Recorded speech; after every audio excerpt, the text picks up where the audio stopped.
Okay, welcome back everyone. And we'll be starting this next session with a recorded presentation actually from Professor Brigit Toebes from the University of Groningen. Professor Toebes is a legal scholar with more than 25 years of experience in the international standards protecting health, with strong emphasis on the role of human rights in health promotion and disease prevention. She is a Rosalind Franklin Fellow and holds the chair of health law in a global context at the Faculty of Law at the University of Groningen.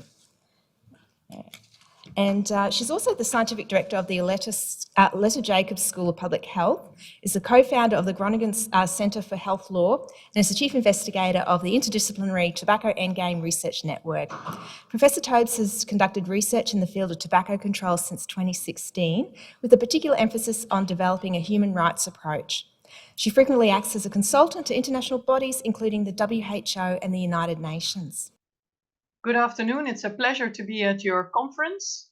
My name is Brigit Toebes from the University of Groningen in the north of the Netherlands, where I'm co-founder of the Groningen Centre for Health Law and scientific director of the Aletta Jacobs School of Public Health. And I'm going to talk about the Dutch experience and especially the progress that the Netherlands made over the last few years, climbing on the tobacco control scale from a 13th to a 4th position, taking an impressive list of measures.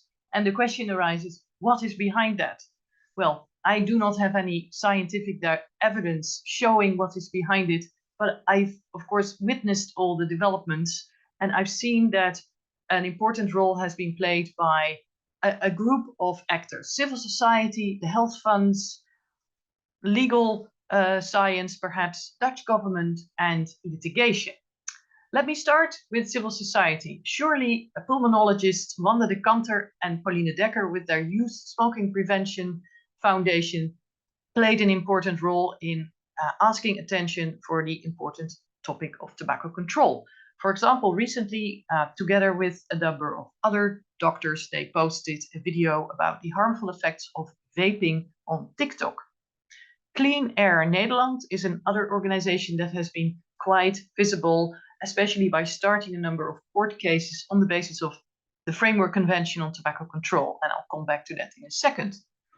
But also the Dutch health funds were quite proactive in the field of tobacco control, talking to government, to a wide number of societal partners, and also by funding research in the field of tobacco control that was not necessarily medical in character. And in that sense, I have also been lucky to have been funded by the Dutch health funds in 2 research projects. In one project funded by the Dutch Cancer Society, we investigated the rights of children to a tobacco-free environment and really designing a child rights approach to tobacco control, which is now increasingly finding its way to the legal, scientific, but also to the societal debate about tobacco control. Another project I participated in was a multidisciplinary project with neonatologist Jasper Been from Erasmus Medical Center, addressing smoke-free policies. And also there we involved a human rights-based approach. So the power of human rights is hopefully increasingly finding its way to the legal and political debate in the Netherlands and beyond. The Dutch government has surely been active behind the screens in progressively regulating tobacco. What we've seen is also the power of Article 5.3 of the Framework Convention on Tobacco Control. As a result of that, the industry was not allowed to sit at the table when a large agreement was negotiated concerning the regulation of NCD risk factors, called the Dutch Prevention Agreement. Vaping more recently has been regulated in the sense that there has been a tightening of the marketing of the regulation as from July this year. And very importantly, we will see a ban on flavored vapes and e-cigarettes as from October 23. Lastly, litigation. Here the Netherlands is an important legal laboratory, if you like, because we have a system of monism, which implies that after ratification, after becoming a party to a treaty, international standards are automatically a law, part of the Dutch legal order. So there's no further transformation or implementation of the treaty required, which means that you can immediately go to court with the Framework Convention on Tobacco Control and also the human rights treaties. We've seen at least 5 judgments concerning aid to FCTC, the introduction of smoke-free zones, 2 of which were successful and implied a further introduction of smoke-free zones, especially in restaurants and bars.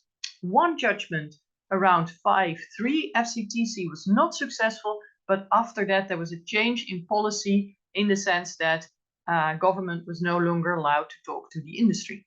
We've also seen several cases around the rigged cigarette with mixed success, but which also generated a lot of public attention, and where, for example, the Dutch Food and Consumer Product Safety Authority had to take enforcement action.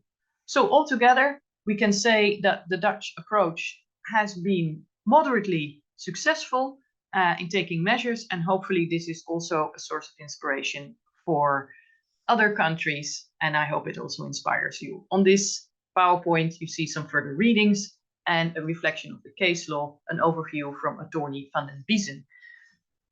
I thank you very much for your attention, and I wish you a wonderful conference. That's, I guess, a prelude to some of the new research that will be that we've got started with the Interdisciplinary Tobacco Endgame Research Network, looking also at legal options for how to use those mechanisms to control the tobacco industry.